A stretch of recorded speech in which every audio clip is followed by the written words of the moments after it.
the same answer every place. And some days you'll like it, and some days you won't. But you'll know it. And if you talk to anybody who lived in New Jersey during the 8 years I was governor, I guarantee you they will say, I always knew what he was thinking. And they always like it, but I always knew what he was thinking. I didn't always agree with him, but he did what he said he was going to do. And I think that's the most you can ask from a leader. The last piece is to listen. And that's why these town halls are so important too, because after every one of them I learned something. By the questions you ask, the way you ask them, the intensity you ask them with, because it teaches me about what you really care about and what really drove you to be here tonight. So let's get to that part of it. Enough talking from me, at least about the speech up front. Let's give answers to questions.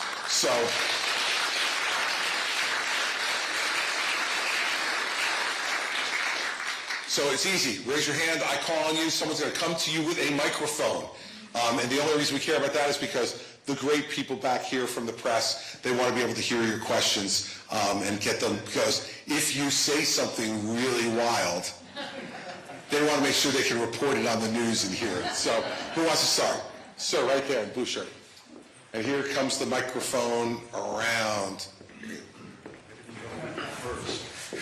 Someone's got to be the first. That's the way it goes. You're not going to like this, probably. That's okay. Hey, my name's Michael Frank, and I'm just over the hill in Spofford. And I have to give you a disclaimer. I'm a lifelong Democrat, but I'm not a plant. I don't care if you are, so it's all good. I've spent 20 years in the Air Force, military officer. I've done 2 tours to Iraq, and I'm here to listen to your views. Now, although I can't vote in the primary, I still can support you and sing to that choir. Okay? So I applaud your passion for preventing the orange-headed person, nameless, from ever having the keys to the White House again. But I also need to know what you're going to do when you're in the Oval Office. Mm-hmm. So my question to you is, during these strange times of the world we're in, what will you do to prevent the crises in Ukraine and in the Middle East now from spilling over and becoming a worldwide conflict? It is one of the most important challenges that will face the next president, because I absolutely believe that what's happening in Ukraine and in the Middle East is connected. And I believe that as Russia continued to lose more and more men, more and more equipment, and it became clear that they weren't going to take Kyiv in a week, as Putin said when it started, that they needed a distraction because the world was too united against them. And so all of a sudden, out of nowhere, here comes Hamas to invade Israel. Now, Hamas is always willing to invade Israel. All they need is a little money and a little encouragement, right? And they got that from Russia's friend in Iran, who is the banker for Hamas and for Hezbollah. And I don't think it's any coincidence that it happened when it did. And it's meant to do exactly what it's done inside our country, which is to distract and divide us from what's going on in Ukraine. And where do we go from here is the question. And how do we prevent it, as you said, from spilling over into a bigger conflict? The only way to do that is to show strength. And I think what's been happening when you look at Ukraine, you could take this all the way back to George W. Bush. And President Bush, who I worked for and who I have great respect for, he blew it when he allowed Putin to go back in and start taking some of that territory back. Then Obama came after him and permitted Crimea to happen and didn't send any defensive weapons to the Ukrainians in response to that. The first part with Bush sent a signal, we're willing to let you take a little bit back. Not too much, though. Then when we send no defensive weapons to the Ukrainians, Putin says, Obama doesn't care about these guys, let's take a little more. Let's get Crimea. Then Trump comes in And to give him some credit, he started to send them some weaponry. But then he decides to use it to blackmail them to get dirt on Joe Biden, right? Well, if you're Putin, you're saying, well, he didn't really care about them. This is just a means to an end for him. So I'll take a little bit more, and I'll start to assemble troops now on the border. And then Biden comes in, and he says, well, maybe a small incursion wouldn't be so bad. He said that when he first got into office. Well, the problem is that a small incursion is defined differently by Vladimir Putin than it would be by Joe Biden. And so at each step along the way, we showed weakness. And you know this, dictators assess risk. And when you show them weakness, they take while they can. So the first step in avoiding this to becoming broader is to very clearly, as president, state what you are going to do. And what I would say about Ukraine is very simple and direct. I will give them every weapon they need short of nuclear weapons to win the war against Russia. And I'm the only candidate in this race, other than President Biden, who's gone to Ukraine since the war started and met with President Zelensky. And one of the things he said to me very clearly when we met for an hour one day in Kyiv was, please tell every American you speak to, we don't want American troops here, and we won't accept them. He said, we've been occupied by Russia. It was no fun. That's what we're fighting against now. We don't care to be occupied by you either. And he was very honest and very direct. He said, what we need are weapons to defeat them. We don't want and will not accept American military presence here. So we have a situation here where we can defeat one of our adversaries without a drop of American blood being spilled. That's something we should take advantage of. And so that's why I would be as aggressive as I would be on Ukraine. Now, to move to Israel, look, I'm also the only candidate, except for Joe Biden, who's gone to Israel since the war started there on October 7th. And I have to tell you that what I saw there was breathtaking. I went to one of the kibbutzes that was 600 yards from the Gaza border that was attacked that day. And it's not just the inhumanity that you saw. It was the joy with which they executed on that inhumanity. And what it told me was this is not an enemy that we can negotiate with. Because they've made it very clear that what they want is the dissolution of Israel and the killing of every Jew in the world. That is how they define success. Well, we've been here before, haven't we? And I think we need to take people at their word. Everyone said back in the 30s, oh, Hitler doesn't really mean it. Couldn't possibly mean what he's saying. It's just to fire his people up and to become more popular. No, he meant it. And he did the very best he could to execute on it. We need to support Israel to diminish Hamas's military capability so that they're no longer an imminent threat to Israel. Now, here's the tricky part. The tricky part is the ultimate long-term goal here is to isolate Iran. Iran is the problem. And guess what? The Saudis know it. The Emiratis know it. The Qataris know it. They all know that Iran's the problem. So what we should be saying privately to Israel is be careful about when enough is enough. Make the judgment. You're not going to eliminate Hamas completely. That's not going to happen. When do you degrade them enough that they're not an imminent threat so you can tell your people they can go back into their homes? Because if we go beyond that, you're making it impossible for the Saudis to make a deal with the Israelis. And that is key to isolating Iran.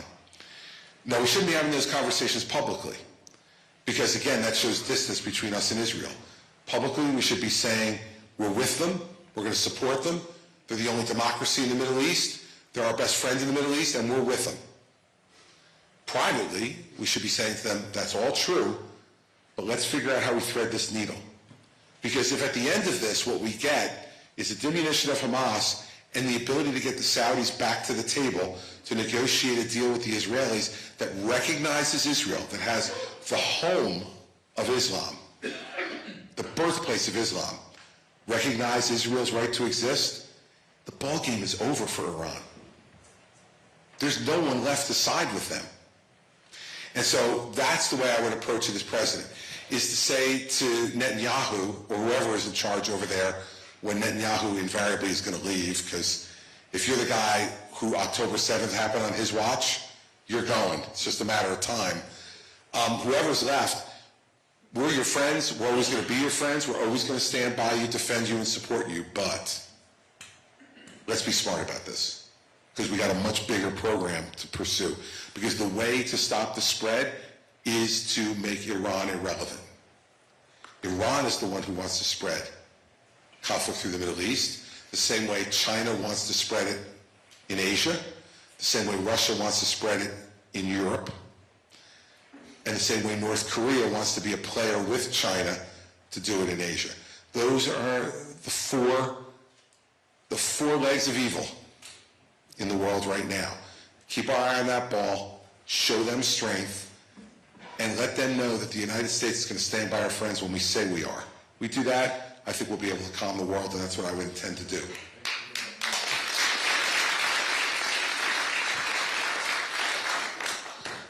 Hi, I'm Vicki Clement from Henniker, New Hampshire. I saw you 4 times in 2016, and I voted for you. Thank you. You're welcome. My question is, tell us what you will do about rebuilding the pipelines, rebuilding the wall, stopping DEI, all of this stuff that's going on, defunding police. What will you do? Sure. So let's take all 4 of those in order. I would use the Federal Energy Regulatory Commission to make sure that natural gas pipelines get built from Pennsylvania to New England, so that your only choice is not home heating oil to heat your homes in the winter, but that you have natural gas, which is abundant in Pennsylvania and in parts of New York, but very much in Pennsylvania, to get that here. And in terms of the pipeline, whether it's the Keystone Pipeline or any of the other ones, I think it's a good thing for us to be importing oil from Canada. Canada's a friend, and we should be having free and open trade on all things with Canada and Mexico. We live in the greatest neighborhood in the world, and we should acknowledge that every day. We're just talking about some pretty ugly neighborhoods.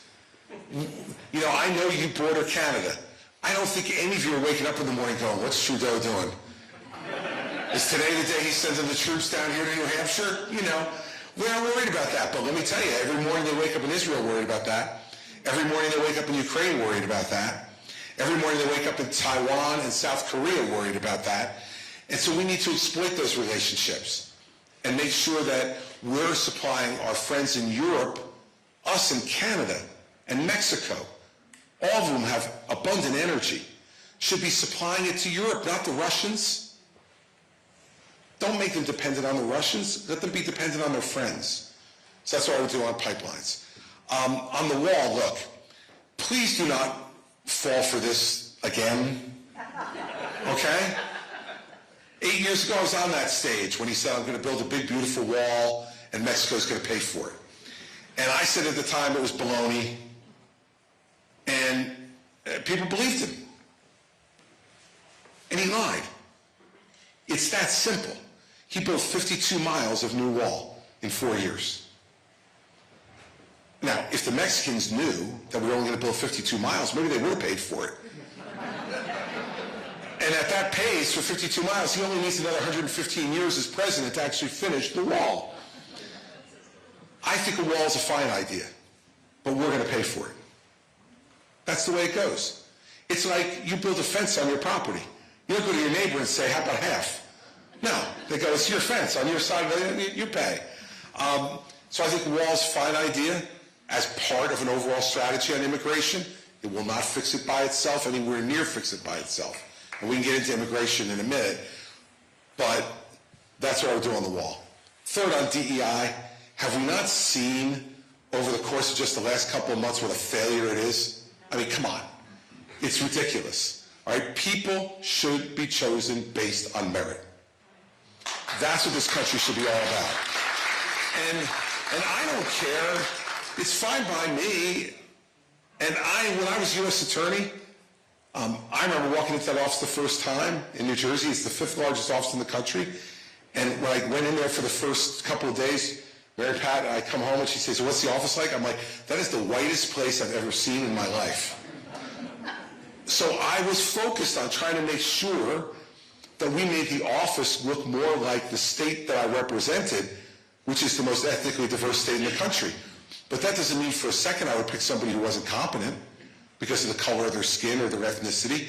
But guess what? If you work hard enough, you can find lots of people who are very competent with diversity.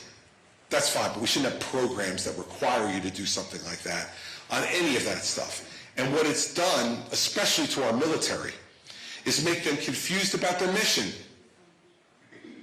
And it's not right. And I think that's one of the reasons you see recruitment down in the military, because the mission is unclear. So it's ruining our colleges and universities, and we need to just put an end to it and say what we should do is enforce the law. And the law in this country already says that you can't discriminate against people because of their color or their gender or their sexual preference or their ethnic background. And so let people of quality come forward with all those backgrounds and let them be hired. And if they're not hired because of that, then those people should be sued and forced to do the right thing, but not with some government program that says you got to hire somebody only for that reason. That's wrong. So it's DEI, and that was the last one? There was 4 of them.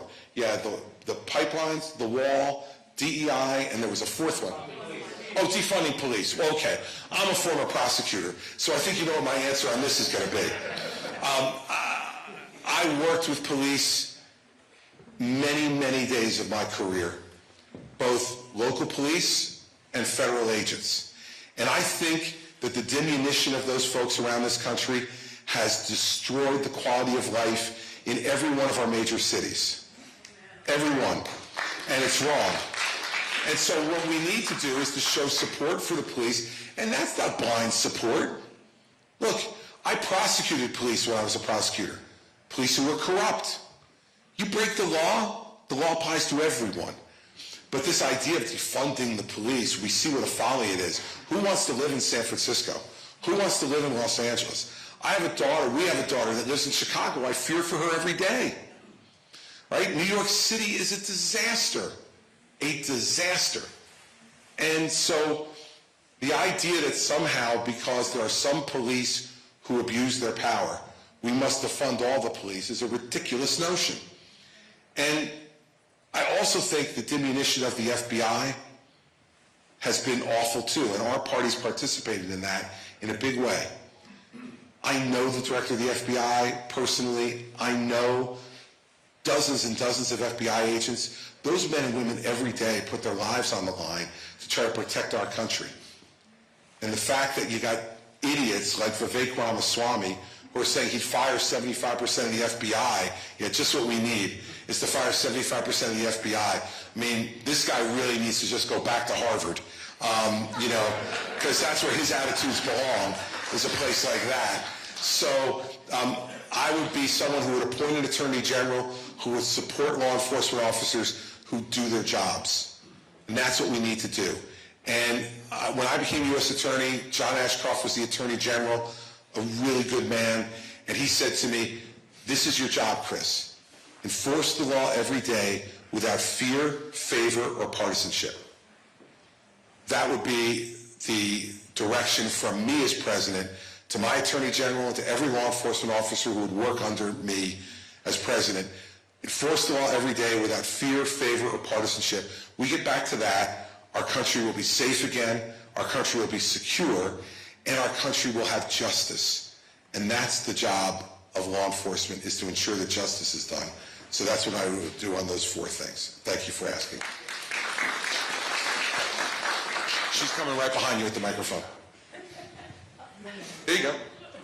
You got it. Hi, my name is Len Gleish. I live in Keene, and I also live in New York City. I would like to know what it is that you would do what you said that the president must do when he comes into office, which is unite the country. What are the things that you would actually do? We're very at each other's throats right now, and somehow we have to resolve that. Look, I think a lot of the anger in the country is rooted in the fact that government has gotten nothing done for more than a decade. That, like, they take a victory lap when they don't close the government. Somehow that's an extraordinary achievement. That they passed another continuing resolution, not a budget, a continuing resolution not to close the government. I think that the frustration that people feel is rooted in the fact that they don't think government hears them and what they believe the problems are, and they're not solving anything. So they say, what the hell are you doing? And the anger gets higher and higher and higher. So I think the first way to fix it is to start accomplishing some things. Now, how do you do that? I was governor of one of the bluest states in this country. In fact, we haven't elected a Republican to the United States Senate in 51 years. It's the longest streak of any state in America. Longer than California, longer than New York, longer than Illinois. Us. So it was a tough place to be a conservative Republican governor. But what I decided to do right from the beginning was to reach out to the other side and say to them, look, I went to see the Senate president, who's a Democrat and the head of the Iron Workers Union. So another shy and retiring guy like me. And I went to see him before I even got sworn in, after I was elected. He said to me, Steve, look, we got a choice to make. I said, we can yell and scream at each other and fight and make headlines for 8 years. He said 4 years. I said, no, 8 years. I turned out to be right. I said, or we could put touchdowns in the end zone. I said, now, I'm willing to put touchdowns in the end zone. I'm willing to make deals with you to do that. And I promise you that I will always tell you the truth. And if I make a deal, I will always keep my word, even if the deal turns out bad for me. But only if you'll do the same. The 10 seconds he took to decide that question were the most important 10 seconds of my governorship. And he stood up and he put his hand out and he said, let's put touchdowns in the end zone. Now, it wasn't that we didn't fight for 8 years. We had plenty of fights. You know, one morning, a Sunday morning, I went and got the Sunday paper at the bottom of my driveway. I opened it up, and the headline was Sweeney, his name is Steve Sweeney, : I want to punch Christie in the head. Was the headline. That was not one of our better days. But we committed to each other that when a deal needed to be made, we would get into the same room with each other, and whoever was being unreasonable, the other one would just say one sentence: touchdowns in the end zone. That was our code word to each other. I tell you that story because that's what you're going to have to do in Washington. We got to get back. What touchdowns are you going to aim for? Well, look, that's what this whole conversation is about tonight. So if I give that answer about all of them, my wife will throw something at me. But what I'm telling you is, we've talked about immigration. Immigration has to be fixed. And the reason it hasn't been fixed is because both parties have dug their heels in and said, we're not going to give in on anything that we don't agree with. My job as president is going to be to bring those two sides together on immigration. And what we need to do, in my view, is we need to go to a merit-based system of immigration. We have 6 million open jobs in this country. 6 million open jobs. Every time we've had that kind of labor stagnation in this country, the way we fixed it is to bring immigrants in to fill those jobs who knew how to do it. That's when my great-grandfather got here. He was a stonemason in Sicily, and they were building New York City, and in 1901, he came here because they were looking for stonemasons, and he got a ticket to come here. And my grandfather, his son, was born on the boat on the way over, because my great-grandmother was 9 months pregnant. And she says, you wouldn't let him go to America by herself. No chance. So she got on the boat, and she gave birth on the boat. And my grandfather told me the proudest day of his life was a day he doesn't even remember. He was 4 days old when they got to Ellis Island, and they made him an American citizen when he showed up there. And we can't let those stories stop. So we need merit-based immigration. We need E-Verify so the employers know, are they hiring someone who's legal or not, so that the employer gets treated fairly and the employee gets treated fairly. But here's the thing. To do that, we're going to have to give the Democrats something, because they don't want to do either of those things. So maybe it's something on Dreamers. Maybe it's something on Path to Citizenship. But we're going to have to give something to them if we want to get to a solution. That's what I mean about putting touchdowns in the end zone. How about on debt? Democrats know just as much as we do that $34 trillion in debt is unsustainable. They know it. But they don't want to be the person, like when he said, oh, I have to be the first question, right? It's never comfortable. They don't want to be the first one to say, here's what we need to do to fix the problem. I had the same problem in New Jersey. I inherited an $11 billion debt on a $29 billion budget. And it had to be balanced in 5 months. I came in January. The end of the fiscal year was June. So I went out and made the first move and said, I'm impounding $2 billion in spending under my emergency powers of all kinds. And the Democrats went wild. They called me a dictator and Attila the Hun and all this stuff, including my friend Steve. So the next morning when I got to the State House, we were pulling in, we parked next to each other, we were pulling in at the same time. So we got out of the car and I put my arm around him and I said, hey, I read what you said in the paper this morning that I'm a dictator and you're against all this stuff. So you know what I'm going to do? I'm going to go upstairs, I'm going to revoke the executive order and put the $2 billion in spending back in, and then you guys can figure out how to cut it. And this is politics. He looked at me and said, Governor, hold on. Don't overreact. Because that was just stuff we say in the newspaper. What you did was fine. We went ahead and focused on fiscal conservatism. And in the 8 years before I became governor, the budget went up 50%. In the 8 years that I was governor, the budget went up 15%. Less than 2% a year. And every one of those budgets was approved by a Democratic legislature. We do the same thing as President of the United States. We need to go back to pre-COVID levels of spending. That'll take $1 trillion off the deficit immediately. Just go to pre-COVID levels of spending. And then I do zero-based budgeting. That means, and it's what I did in New Jersey, you go in and every department starts at zero. Not where they were last year, at zero. And justify every program that you have. That way, I eliminated 832 programs from the New Jersey budget in my first year. And we balanced the budget without raising taxes. Now, that also made me wildly unpopular. My popularity went from 55% to 38%. That's what you have to do as president. You got to be willing to take that hit. Ultimately, what happened? We got fiscal discipline for the next 7 years because they saw that I was not moving. And I wasn't scared by the fact that I had become less popular. And what happened 3 years later? When I was up for re-election, I got 61% of the vote in the blue state. So those are just two examples of the way you put touchdowns in the end zone. Pick big, important, consequential issues. Not the small stuff, the big stuff. Because if you sat in that chair 4 years from now, and I came back up here and I said, guess what? We're 2 years away from a balanced budget, and we've changed the immigration laws, and the crisis at the border is over. If those are the only two things that you thought I accomplished, you'd probably be fairly happy, right? And so don't underestimate people's understanding of how hard this is, and go after and grab the big things, because they're the things that matter. Because his questions are going to be occupying me too. So I got to be dealing with that at the same time I'm dealing with this. But that's why I want the job. I mean, this is where some members of my family think I'm crazy. Like, really? This world, you want to come and take over this at the moment? But this jazzes me. I think that's the challenge I want. We got to return this to being a human business. I'm going to have to spend time with all these people, even if I don't like them. I'm going to have to use the home court advantage of the White House, Camp David, Air Force One, Marine One. Like, I got a lot of advantages and a lot of ways to persuade. And I'll use every one of them. I used to call every state legislator on their birthday in New Jersey. Every one, every year.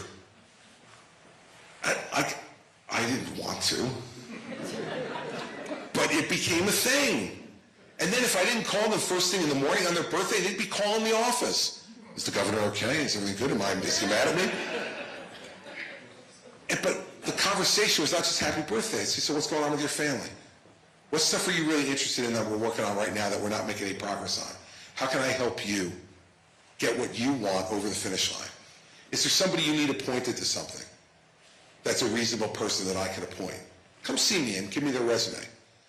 Like, that's what those conversations lead to. And then, when you get that close, it's a lot harder to hate up close. That's right. A lot harder to say no. And look, that takes time and effort, man. It does. But it's the only way we're going to fix this. So that's the way I do it. Next question.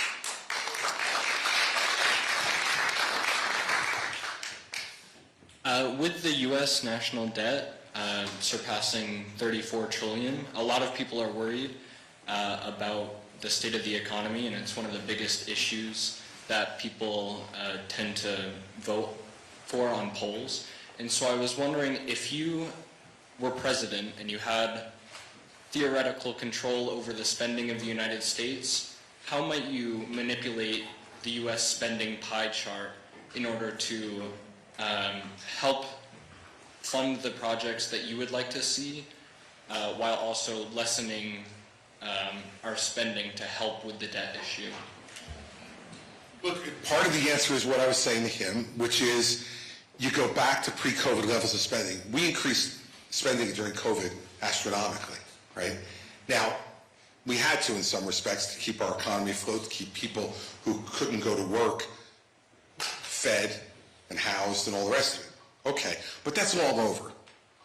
I mean, I know there's still people who are getting COVID now, but it's nowhere near the crisis that it was 2 or 3 years ago. So why are we still spending the same amount of money? It's crazy. So part of the way I would use the powers of the presidency to manipulate that is go back to pre-COVID levels of spending. The second way, though, is that when you go to something like zero-based budgeting, you got to make hard choices. And some of those choices are going to be unpopular. But you got to do it because, think about it, 24 years ago, people here in New Hampshire, probably some of the people in this room, were coming to town hall meetings with George W. Bush and Al Gore, and their biggest argument was over how to spend the surplus. Right? Seems like forever ago. But it actually happened. And the fact is that we can get back to that, but it takes discipline to do it. The other reason that we need to do it, and the way it affects our economy, is interest rates. Because the more money we borrow, the more pressure we put on that credit market, the more those interest rates are going to continue to stay high.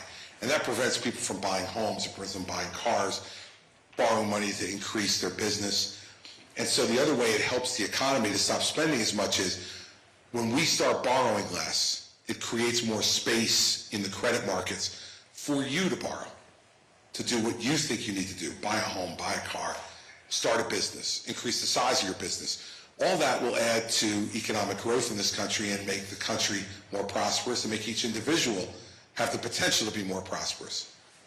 But just remember that some of the stuff I'm going to do you're not going to like, right? There's going to be a program I'm going to eliminate. You're going to go, whoa, whoa, whoa, not that one. You know, take this one over here. I like this one, right? So when you do this, you've got to understand that part of it is you're just going to not like some of the stuff I do. But as long as I remain consistent with the goal that you want me to reach, which is to stop adding to these trillions in debt, that ultimately, it's not even going to be your problem. It's going to be your children's problem. We have to stop doing that because ultimately people are going to stop lending to us.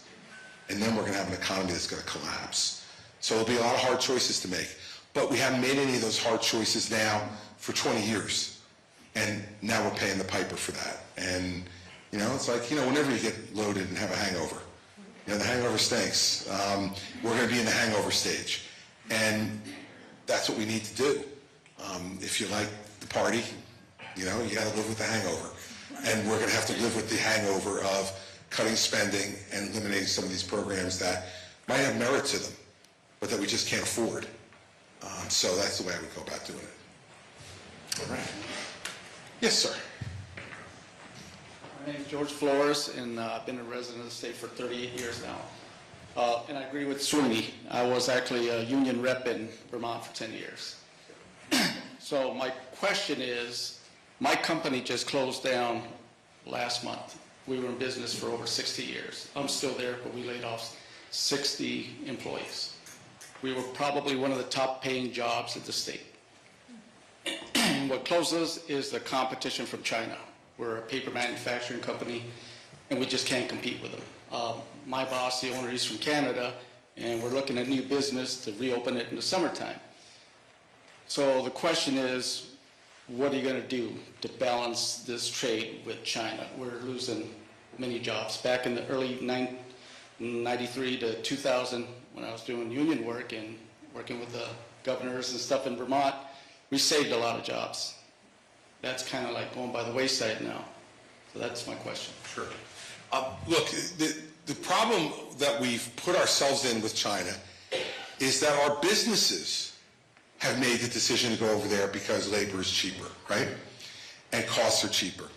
And so a lot of businesses have moved over there, and a lot of things that used to be manufactured here are being manufactured there because they at least thought when they did it that they were going to be able to do it more cheaply. They're finding out now that not so much, as China starts squeezing them because of their own economic problems. That's why I think this is a moment of opportunity for us. China's GDP, 66% of ours. They've got a problem now. We now need to take advantage of it. And part of what we need to do is to bring back manufacturing that's essential to national security and public health. What we learned during COVID was much of what we needed from a public health perspective was manufactured in China. When we couldn't get masks and we couldn't get gloves and we couldn't get gowns and certain pharmaceuticals because they were all manufactured over there, we got a rude awakening because they weren't giving it to us. Or if they were giving it to us, they were selling it to us at an exorbitant price that they were absolutely just soaking us. So let's learn from that experience and learn at a time when they need us more than we need them. And right now, believe it or not, they need us more than we need them because their economy is aging out.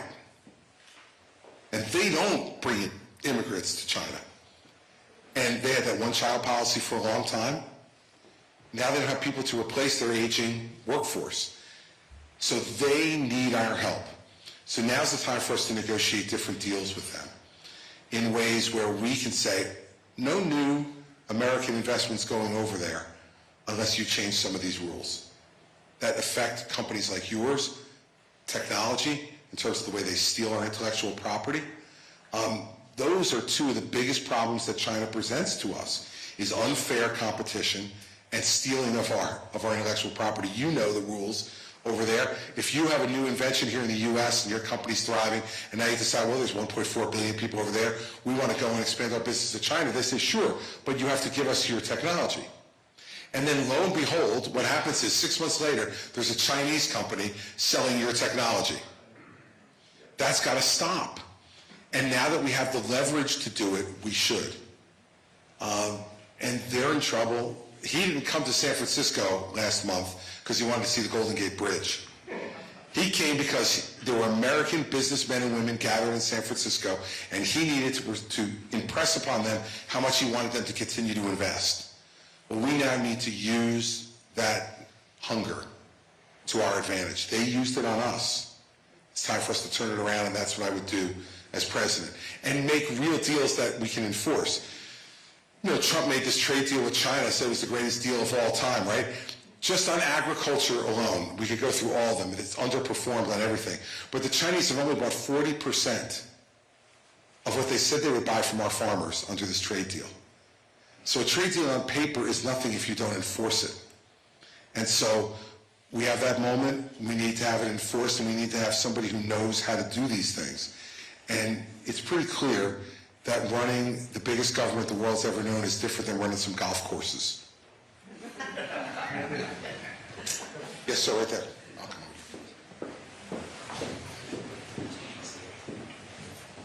Hi, Governor. How are you? Hey, good. I'd like to take a moment, and you mentioned something about human business before, and I'd like to take a moment and tell you about someone named Jenna. Jenna grew up in what you might call a normal household. She had lots of friends. She was successful in school. By all accounts, she had the world in front of her. That changed when she was prescribed prescription pain medication, and it started her on a 6-year struggle of addiction. She wanted so badly to get better. And for a while, she was on a better path. In one conversation, she said to her mother, when I get out of treatment, me and you are going to go out, we're going to help people. That was her promise. She's tried so hard to realize that dream, but she lost her struggle with addiction. My little sister was 26 years old when she died. Our family picked themselves up, joined with the community. We worked to create a new model that challenges the stale, failing national model for substance use. And we are a pilot for the state of Vermont right now as well. But things are still bleak. We put up a memorial wall in one of our buildings, and it started with just a picture of Jenna. And over time, other people in the community in this small town of Vermont began to put up pictures as well. That wall should not have filled up so quickly. And it continues to do so. There's so many of them now. We envisioned this memorial as a wall with a few photos on it, but the tragedy of it is there's so many of them that we have to stack them up tightly, and they themselves have become a wall, brick by brick and frame by frame, this wall of loss, and yet we continue to see the deaths rise, and we build that wall a bit more, and collectively as a society, we go on with our day.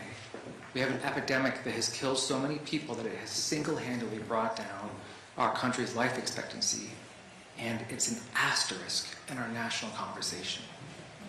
I'm grateful for your plan. I'm grateful that you're talking about this. You and Doug and Catherine Bergen were the only ones that are talking about this. But the front of this war is everywhere. And every time we speak out about it, every time we endeavor to help stem the flow, we are moving the line forward, and we can't solve the crisis until we're talking about it more. So you do that, and I'm grateful. That's why I drive 3 hours, and I've done it 3 times to see you so far this campaign. But my question to you is, how do we move this issue to the forefront so we're having a national conversation about it, just like we are about Ukraine and the border and climate change? What will you do to make this a prime issue of your professional career? Thank you. Well, first, thank you for coming again. This has been, as you probably know, a passion of mine since I was 30 years old. When I was 30 years old, I got recruited to join the board of a substance abuse center sponsored by the Catholic Church in New Jersey called Daytop Village, which was particularly for young people, for people 18 and younger who had substance abuse disorder. And so 30 years ago, I was 30 years old 31 years ago, so it was a long time ago. And what I learned from being there that I didn't understand before was that this is a disease. It is not a moral failing. And for most people, after the first time they take a drug, it's not a choice.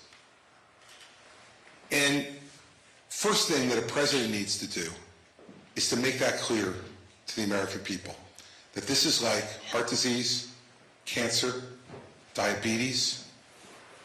It is a disease that kills people, that has some contribution from conduct choices, as do heart disease and cancer and diabetes too, but is a disease that is very, very hard to treat, and that people shouldn't be stigmatized. Families shouldn't be stigmatized because a member of their family has this disease any more than someone who has any of those diseases we talked about. And the reason I think a president can change that national conversation is because we've seen members of the first family do that at times. You go back to Betty Ford, and she changed the national conversation on 2 issues in the 2.5 years that her husband was president. She was open and public about her breast cancer, the mastectomy she had, the treatment she had to have, and it gave women license to talk about it. And it changed the entire way we've approached treating breast cancer since then. And all the advances that have been made, I think, draw a line directly back to Betty Ford. And she did the same thing on alcoholism. And to admit, as the First Lady of the United States, that you're an alcoholic, and then to go and spend the rest of her life opening her own treatment center, talking about those issues. She used the platform she had to do that. I've spoken many times about later in my life, the dear friend of mine, my law school classmate, who fell victim to the same thing that your sister did. He started on prescription painkiller because he hurt his back, He's in the middle of a trial and he couldn't stop, so he went and got Percocet, and he got completely addicted and went on a 10-year odyssey of in and out of treatment centers. He was married to a physician, 3 beautiful daughters, partner in a major law firm. Every way you would define success, people would look at him and say he was successful. And his life ended in a motel room by himself with an empty bottle of Percocet and an empty quart of vodka at 50 years old. And left 3 daughters and a wife. And I went to his funeral as the governor, my law school classmate, who I knew was a good man, who had fallen victim to this. We lost 110,000 people, as you know, last year in this country to overdose. It's the leading killer among 18 to 34-year-old men. This is an epidemic. It's the only job I ever accepted from Trump. He asked me to chair his national commission on opioids and drug abuse, and I did. And what I would do is what he didn't do. I would take that report, which I put together with Governor Baker from Massachusetts and Governor Cooper from North Carolina and Patrick Kennedy, who's in recovery himself, and we'll implement those programs. We need to understand that this is not a problem we're going to arrest our way out of. Addicts who we arrest just go to jail as addicts and come out as addicts. The people who belong in jail are the people who profit from this. And I would continue to prosecute those people in jail. One of the things that I think we need to do on the federal level that I did in New Jersey was when we did criminal justice reform, we lowered our prison population pretty significantly, enough that we could close 2 state prisons. So I closed one of them, but the other one I converted into a drug treatment prison. Because so many of the people who go into jail are addicted. And we have this fiction that they don't get drugs in jail. Of course they do. They get anything they want in jail. It's the way it works. And so what we did was, for folks who had a demonstrated addiction problem to drugs or alcohol, in the last year of their sentence, they got transferred to the drug treatment prison. And they started to get treatment then. And if it was an opioid situation, they would start to get medication-assisted treatment.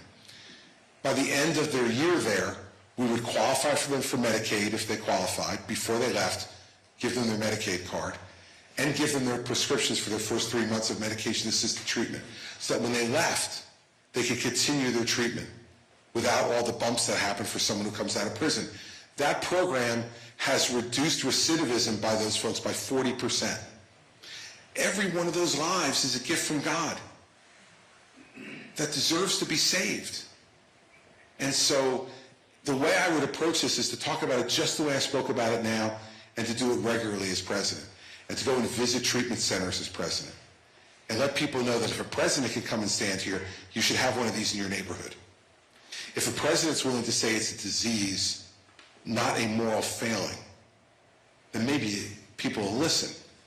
And what we need to understand is that this one kills indiscriminately. It doesn't matter what your race is, your ethnicity, your socioeconomic status, your educational background. It kills everyone. And that's why I think we actually have a chance to do it, because it's not isolated in one particular population. It's everywhere. And so I've spent the last 31 years of my life working on this, with some success and some personal failure. That friend of mine, when he was in one of his places of sobriety, he had lost his job at the law firm, and so I hired him in state government and said, okay, we're going to get you back on the road here, start this job, get your resume re-going, and then stay here for as long as you like until you're ready to go and get another job that you want. So I hired him, and about 7 months later, his boss asked for a meeting with me. He came to see me and he said, look, I found your friend asleep at his desk, and when I opened the drawer, he had an empty half-gallon of vodka in his bottom left-hand drawer. What do you want me to do? And I said, fire him. Nothing more I can do for him. Fire him. So he went back and fired him, and my friend called me and said, I can't believe you had me fired. And I said to him, we have to deal with this. And so, you know, when I got the call on that Sunday morning that he was dead, I certainly also felt a decent amount of guilt about it too. Because you wonder to yourself, how did I fail him? What more could I have done? Families are suffering through that every day in this country, every day. And we need to try to alleviate that suffering. And the way to do it is to make them feel like they're not alone. And they don't have to hide the problem any more than they would hide cancer or diabetes or heart disease. So, I say this all the time. My mother was an addict. She was addicted to nicotine. She started smoking when she was 16 years old, which was 1948. When not only didn't they say smoking was bad for you, they said it was good for you. Gave you energy, made you more active and athletic, right? I mean, all the BS they were selling back then. My mother got addicted and she tried everything to quit. But she smoked over a pack a day, every day for 55 years. And at 71 years old, when she inevitably got lung cancer, that had spread to her brain, her liver, and her kidney, we lost her inside 4 months from the diagnosis. And no one said to me she's getting what she deserves. She knew smoking was bad for her. She's getting what she deserved. No one said that to me. But would I have told anybody about my mother if she was a heroin addict?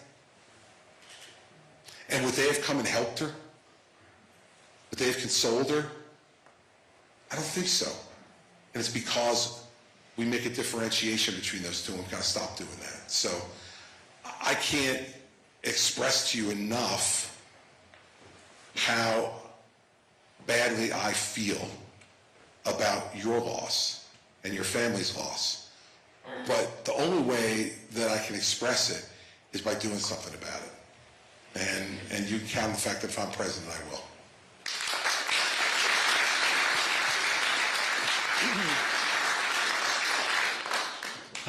Governor, thank you for being here. Mrs. Christie, thank you for being here. I've been a big fan of yours since 2009. I think everybody knows that you were a governor. I don't think you get the credit you deserve for being a federal prosecutor. And I think that's actually more impressive.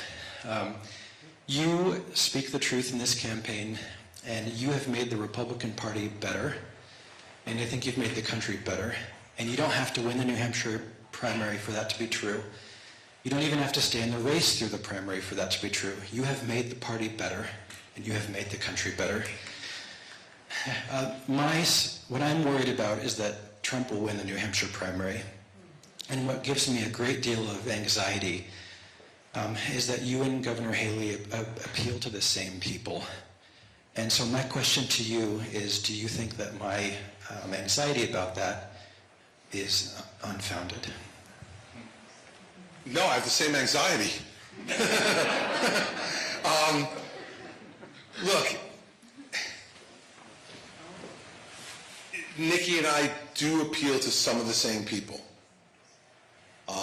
But there are a lot of people who support me who wouldn't support her because she's not speaking out against Donald Trump. Because she says...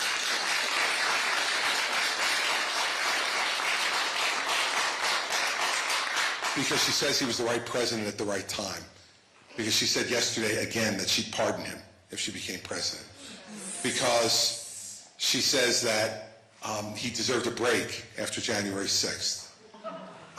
Because she won't say that she would refuse the vice presidency if he offered it to her.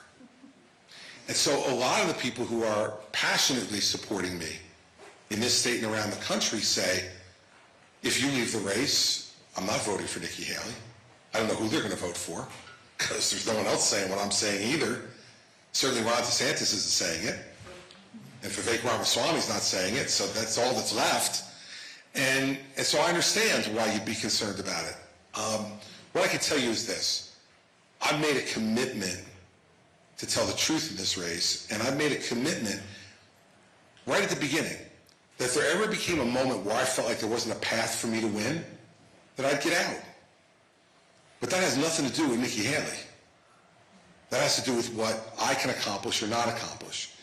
And also, I wouldn't support her at the moment, even if I did get out, because of what she's failed to do.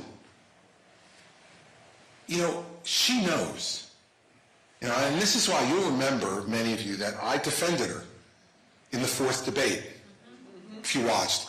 Vivek came after her, right? Said she wasn't as smart as his 3-year-old son. And look, I've known her for 13 years. This is a really smart, accomplished woman. And that's why I defended her, because that's the way I was raised. Like, you know, someone's getting picked on unfairly, and you have the ability to stand up and stop it, you stand up and stop it. And the press was so cynical afterwards. They were like, what was your motivation? Did you guys have a deal? I'm like, my motivation was I'm a decent human being. I know hard for you to believe, but like, that was my motivation. So I know she's smart, and that's why I defended her. But it's also why I'm unhappy with her, because she knows better. She worked for him. She knows what he's like. And she knows what he'd be like as president a second time. She knows better. And she won't say these things because she's playing politics with it. She doesn't want to offend people who are willing to vote for Trump. And not even that she thinks those people will vote for her this time. She's worried about next time. Because guess what? Next time, there's not going to be Trump. Either he's going to get elected, and then he's term limited, or he's going to lose again. And even at that point, I think even he may go away, at least a little bit. So she's thinking about the next time. And if I don't offend any of these Trump voters, maybe they'll like me the next time. We have a crisis in this country now. Our republic is at stake now. And so I appreciate your support. I appreciate your kind words about me. And I will tell you this. I will not accomplish. But I will never again support someone who I don't believe in. I did that 8 years ago. Trump was going to win after he won here and won South Carolina. I looked at it. I sat with Mary Pat. I said, he's going to be the nominee. I don't want Hillary Clinton to be president. We've known Trump at that point for 15 years. I could try to make him a better candidate and a better president, so I'm going to go with him. I ran against him. I didn't want him to be president, but I'm like, okay, well, this is the choice it's going to be. I made a political judgment to support somebody, not a merit-based judgment to support someone. It was a mistake then, and it would be a mistake now to do that. And you get to make that mistake once. Because you make it once, people say, okay, well, he made a mistake, we forgive him. You make it a second time, they go, it wasn't a mistake. This is a pattern now. So I don't disagree with the premise of your question, that we share some similar supporters, because we have similar backgrounds, and for some reason people think, we agree on Ukraine, we agree on Israel, so there's some things that we agree on. But the most important issue in this race is Donald Trump. There is no more important issue than that. Because if we don't defeat him, then all the things we're talking about here tonight are not going to get done. So, if I ever did get out of this race, whether it's before New Hampshire, after South Carolina, after Michigan, whenever it could be, whenever I came to the conclusion that I didn't see a path to me winning, she has to earn my support by what comes out of her mouth and what's in her heart. Not just because she's the only one left standing against Donald Trump. Because what I learned from the Trump-Clinton race was picking between two bad alternatives doesn't make the one you pick good. Just means you picked the one you thought was less bad. I've done that once. I'm not doing it again. And by the way, on the prosecutor thing, I'll just tell you, you're right. It was the best job I've ever had in my life. I loved being governor, but the best job I ever had was being a U.S. attorney for 7 years, because every morning the only thing you had to do was wake up and figure out, how do you make justice happen? That's a pretty damn good job, and I loved doing it for 7 years. It was great. My man. She's going to come up behind you. Thank you, Governor Christie. Quinn, good to see you. Good to see you too. First and foremost, I just want to say I really appreciate that you are always willing to take the hard questions, and so thank you for that. President Biden held a speech today on the eve of January 6th, and here's a part of what he said. Donald Trump's campaign is about him, not America, not you. Donald Trump's campaign is obsessed with the past, not the future. He's willing to sacrifice our democracy, put himself in power. Do you agree with President Biden? Thank you so much. Sounds like I could have written it.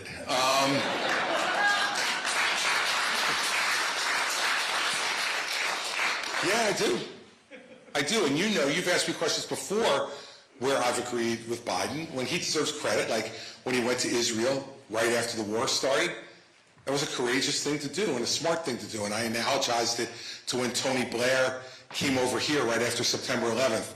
And you all who were old enough to remember that may remember him sitting up in the gallery in the House of Representatives in a black suit with a black tie, mourning the loss of his allies' citizens.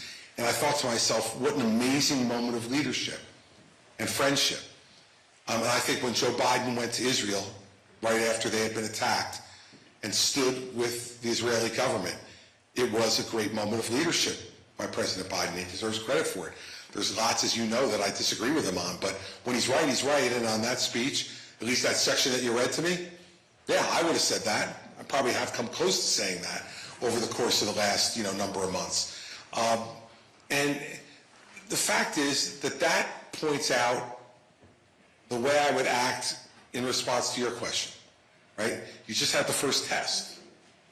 Now, I don't know, but I'm pretty sure that if this were at the DeSantis town hall, or this were a Haley town hall, he probably wouldn't have gotten to ask that question, for sure, because they would have screened him beforehand, and they already know he's a bit of a pain in the ass, so they wouldn't have, she wouldn't have called on him, right? No, that's what they think, not what I think. I called on him, knowing what I was going to get, or at least suspecting what I was going to get. But when a Democrat deserves credit, I give them to them. In 2012, when Hurricane Sandy hit my state, it was 8 days before the presidential election. People hate you. I know that. And I knew Barack Obama was going to want to come and visit. And my staff said to me, you gotta be careful. You were the keynote speaker for Mitt Romney at the convention. You're his biggest surrogate. You've raised more money for Mitt Romney than anybody else in America. And now, 8 days before the election, Obama's going to come here. And I said, yeah, and we're going to welcome him. Because our state just sustained the second worst hurricane in the history of this country. We lost 346,000 homes in 24 hours. And the President of the United States wants to come and see it and help us. I'm going to be there to welcome him. And I did. No, I didn't hug him, by the way, wise ass. I shook his hand. And angry, hostile members of my own party called it a hug because I also gave him credit for having done the right thing and not looking at me and saying, well, he's the governor who's supporting Romney and has been running around the country beating the bejesus out of me. Why should I go to New Jersey and help them? No, he didn't do that. He got on the plane and came.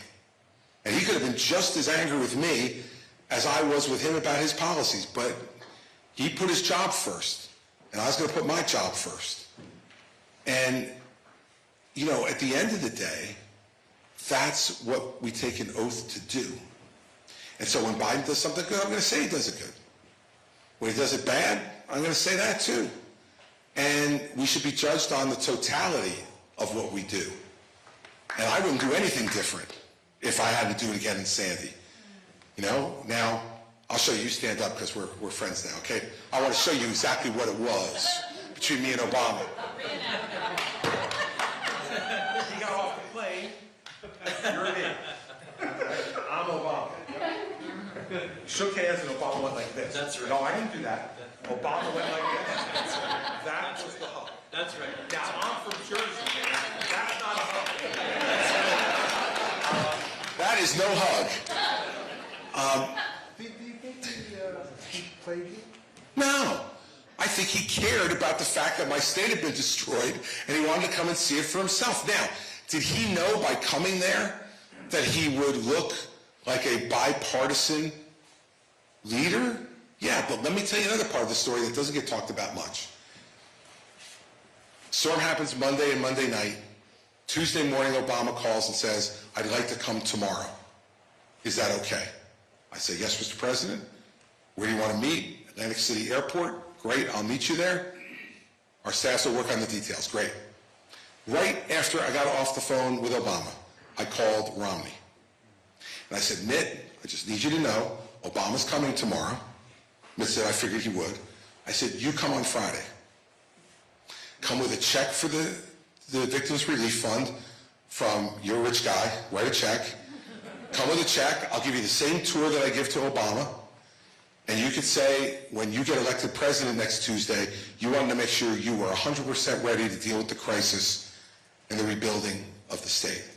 And he said, I'll think about it. I said, good. He never came. Okay, so that was his choice. But I was ready to do exactly the same thing with Mitt Romney that I did with Barack Obama. Mitt Romney and his team chose not to do it. Stupid, stupid decision. Okay? But so my view of it was I gave everybody an equal opportunity to look good.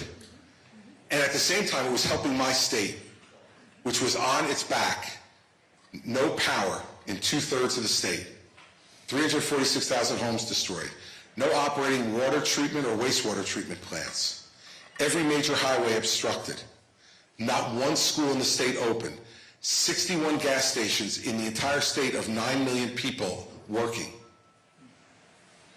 You know what? President United says I want to come and help. Amen, baby. You come and help because we need plenty of help. So, you wouldn't in the Haley or DeSantis town hall gotten a compliment about Biden. They would have said something like, he's emphasizing the wrong thing. He's playing on people's emotions of January 6th and it's wrong. And I've heard DeSantis say that that most of those people on January 6th were tourists. Now look, I've been a tourist on Capitol Hill, and I never, to get into the Capitol, took the shield of a Capitol Hill police officer, used it to bust a window and climb through. I just went through the door and went through the metal detectors, So, this is the nonsense that they're willing to go through to bend the knee to Trump. And, we saw Tom Emmer, the number 3 leader in the House of Representatives, came out yesterday and endorsed Donald Trump for president. I've known Tom Emmer for 14 years. I campaigned for him in 2010 when he was running for governor in Minnesota. And he's a really good man. And I have no idea what he's doing. He ran for Speaker of the House, and Trump sent out a social media post to everybody saying, don't vote for Tom Emmer. He's an awful human being. Emmer doesn't win. 2 months later, Emmer's endorsing him. And you know what Trump said in the New York Times today? He said, of course he endorsed me. They all bend the knee. And why? And because they care more about having the title than they care about doing the job. Because they're afraid that Trump will sponsor someone to primary them. Because they care about being called congressman. Let me just make something clear to all of you. I've already had plenty of great titles. I've been U.S. Attorney, I've been governor, husband, father, son.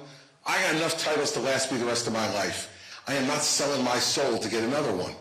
And Nikki Haley and Ron DeSantis are willing to sell their soul to get another title or curry some favor with people. That's their choice. My choice is different. And you should think about who you want sitting behind the desk in the Oval Office making those decisions. Someone who's willing to sell their soul, or someone who's willing to stand up and take the heat that I took in 2012 because I was decent to the President of the United States of America when he came to try to help my state. I wouldn't do anything different if I knew everything I know about the abuse I've taken about that for the last 11 years. If I knew all of it, before I picked up the phone from Obama, I would have still said, yes, sir, Mr. President, where do you want me to be? Because that's what a patriot does, and that's what someone who takes an oath to serve people, not party, does. And that's what I do as president.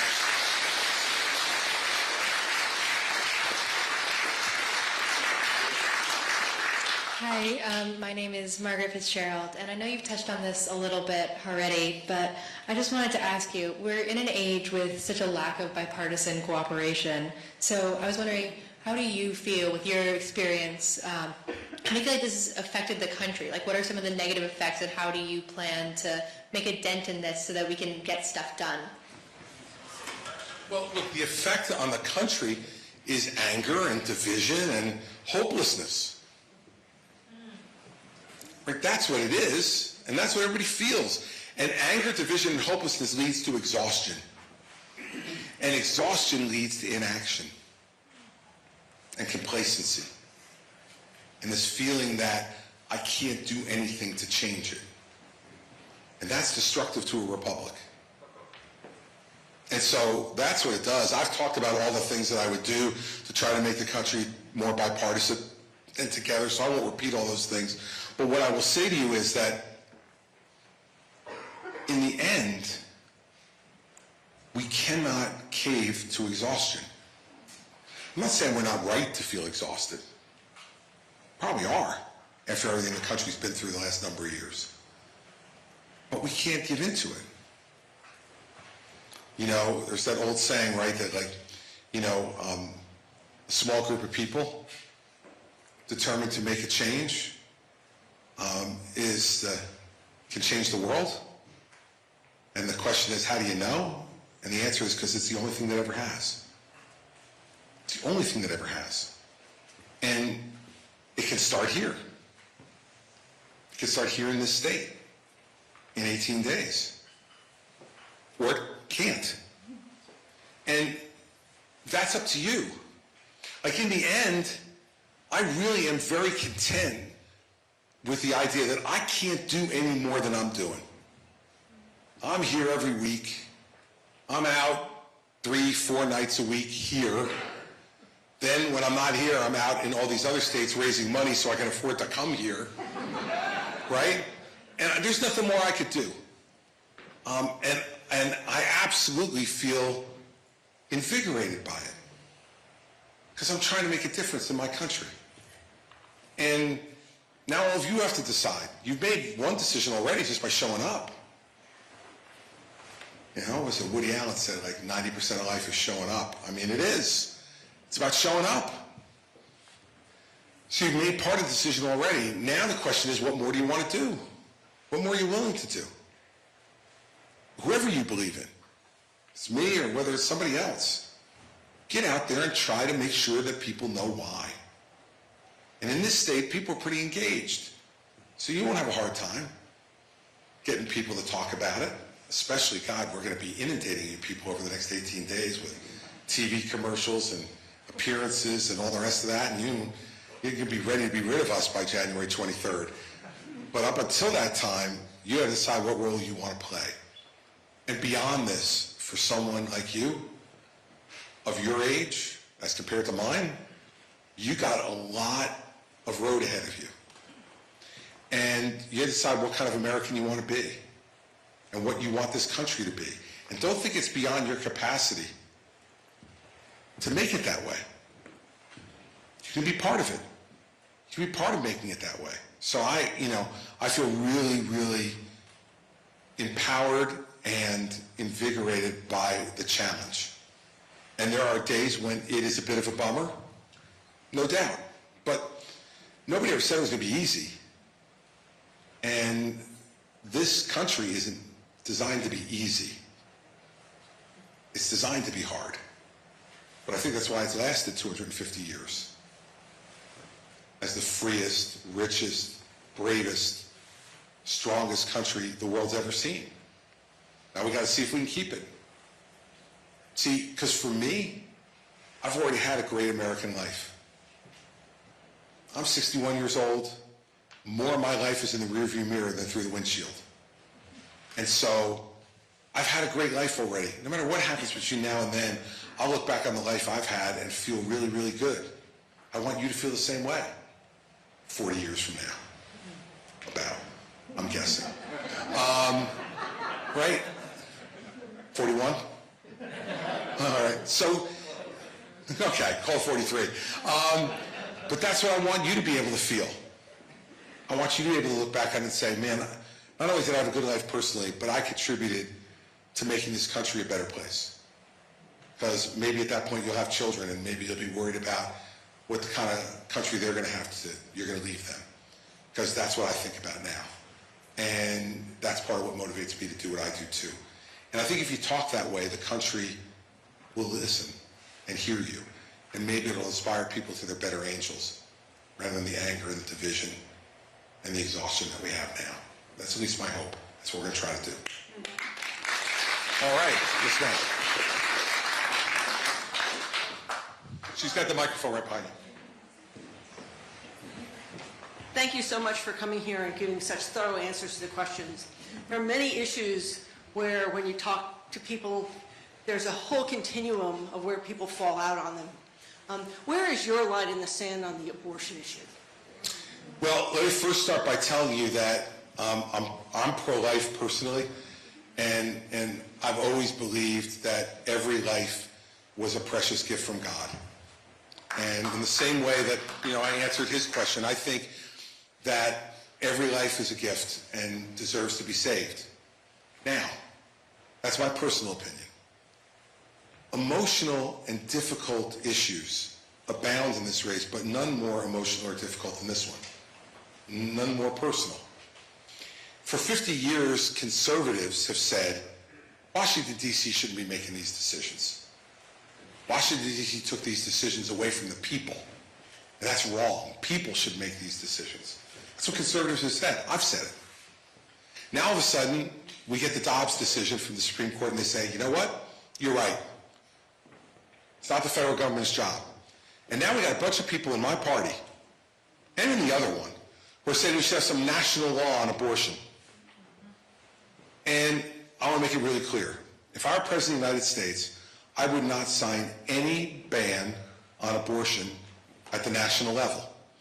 I believe that the state should make these decisions and the people of the state should make these decisions. So here in New Hampshire, you should be able to vote on what the law should be. And in New Jersey, they should be able to do that. And in Wyoming, they should be able to do that. And yeah, we're going to wind up with different laws about abortion in different states. It's no tragedy, okay? I would much rather have you making that decision than these jokers in Washington, D.C. Because now, it's not the Supreme Court anymore, it's Congress. And every time Congress changes, the law will change. So when the Democrats have it, and they're in control, we'll have, like we have in New Jersey, where the Democrats are all in control now, abortion up to 9 months. Then you'll get a set of Republicans who will be in charge, and then you'll have a 6-week ban on abortion. And it'll go like this. And how are women in this country supposed to be able to make these decisions when the laws change back and forth depending on the parties? And the fact of the matter is that I don't even know these guys could figure it out. I mean, it's the same jokers who took 3 weeks to pick a speaker after they fired one. You'd think once you fire somebody, you'd have somebody else in mind, right? Or they held up 400 military promotions over this issue. When those men and women earned those promotions, the people in uniform needed that leadership, and they held that up over this issue. You want to put the issue of life in their hands? No thanks. So I think as president, you need to make it very clear. This is a state issue, and the people of those states should make the decision.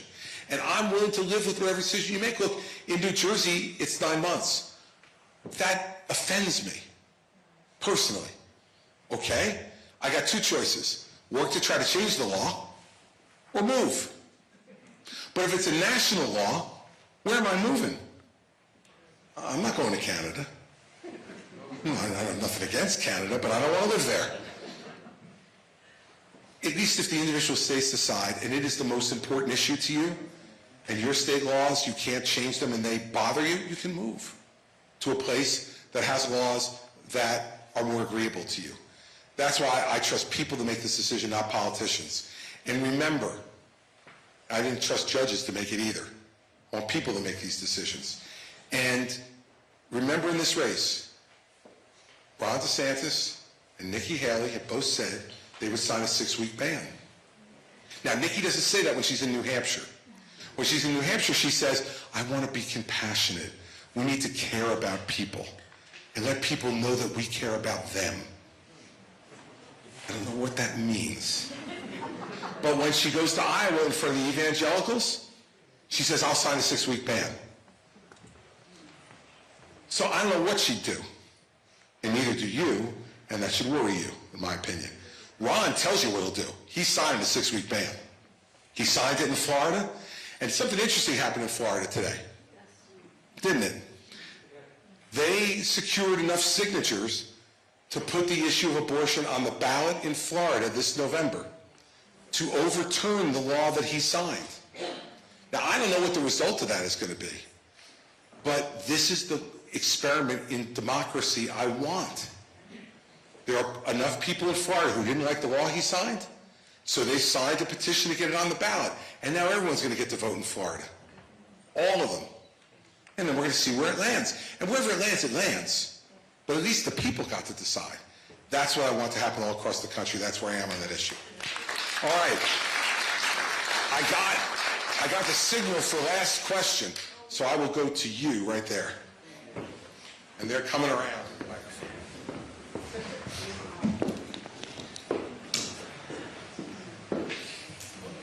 So you said last night that if it came down to a Biden-Trump ticket, you would abstain from voting.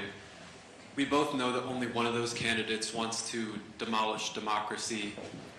We both also know that Jersey is a blue state and it's probably going to vote for Biden. It is. Yeah, it will vote for Biden, I guarantee you. Yeah. Especially if Trump's the nominee. But if you were the single deciding vote in that election, it's a hard if. I'd vote for me. You also said you wouldn't do that last night. Last night they didn't say I'd be the single deciding vote. They just said I would be writing myself in like a fit of ego. If you had that kind of choice, how can you say that you stand for the best interests of the American people and still abstain? Yeah, here's why. Because I think there's little difference between someone who is temperamentally unfit for the presidency, which I believe Trump is, and someone who I think is now physically and mentally unfit for the presidency, which I think Biden is. And so I can't answer a hypothetical like if I had the deciding vote. I mean, that one's just a ridiculous question with all due respect, because I'll never have the deciding vote. I mean, if I had the deciding vote, if I did, I'd have to make a choice. But I don't have the deciding vote, and I don't have to settle for one of those two. And also what I said last night was, maybe there's going to be a third-party candidate. I think there will be if it's those two. From everything I've read about the No Labels effort, they've said they will put a candidate on the ballot if it's Trump and Biden. And so there may be a third choice to pick from. I can tell you this, my mentor, when I was elected governor, the National Governors Association assigns you a mentor. My mentor governor was the governor of West Virginia, Joe Manchin. I got to know him really, really well. Let me tell you, Joe Manchin would be a really good president. And, I like him a lot on a personal level. I don't agree with him on everything. And he wouldn't be my first choice. But if you then said to me, of those three, who would you vote for, it would be a lot easier. So what I said last night was, if it's just Trump and Biden, I'm not voting. But I also said last night, I don't know if there's going to be a third choice. And if there were, I would give every consideration to that third choice, because I don't want to not vote for president. I've voted for president every year of my life, going back to my first vote in 1980 when I was 18 years old for Ronald Reagan. And it's a proud moment to get to vote for president. But it would not be a proud moment for me to vote for either one of those guys. We deserve something better than 160 years old combined age from our two candidates, okay? Now, my kids tell me that when I say that, I am ageist. Guilty. I'm ageist. It's too damn old on top of it. It's too old. This job is hard. And with all due respect, I've known Joe Biden for 40 years. Mary Pat and I went to the University of Delaware. We got to know him when we were students at the University of Delaware. He's a good guy. I like Joe. I really do. He's a good person. But he can't hit the fastball anymore. And it's just the way it is. Age affects everybody, ultimately, and it affects different people at different pace and at different ages. I'm sure my dad is watching the live stream tonight. He's 90. He still drives. He's totally with it. He's watching the live stream tonight, and he's got a 74-year-old girlfriend. It gives hope to everyone, okay? But my father has no business being president of the United States. Despite all those great attributes of his, no shot I want him within 5 miles of the White House. Age does matter. It does. And so that's the reason I gave the answer I gave last night. And what I'm trying to do here over the next 18 days is make sure that you don't have to make that choice between Trump and Biden. I got a feeling I know who you'd vote for. But I don't want you to have to make that choice. I want you to have to choose between me and Biden, and I want you to make your decision a little bit harder. That's what I want to be able to do, and that's why I'm doing this. And so, you know, it doesn't give me any joy to say what I said last night, although I've said it a lot of other times, so I thought people already knew it, but it got a lot of attention today, so okay. But I'm going to stand by my position, which is neither one of them deserve my vote.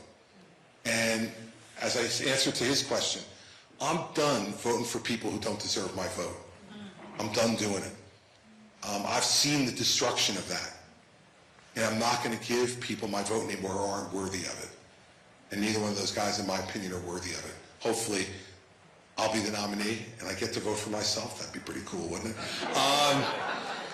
I've done that a couple of times before, but it was for governor, for president. It would be very cool. And if it's not me, hopefully it's somebody that I can support. And by the way, I said this yesterday too. I could vote for Nikki if she were the nominee, and I could vote for Ron if he were the nominee.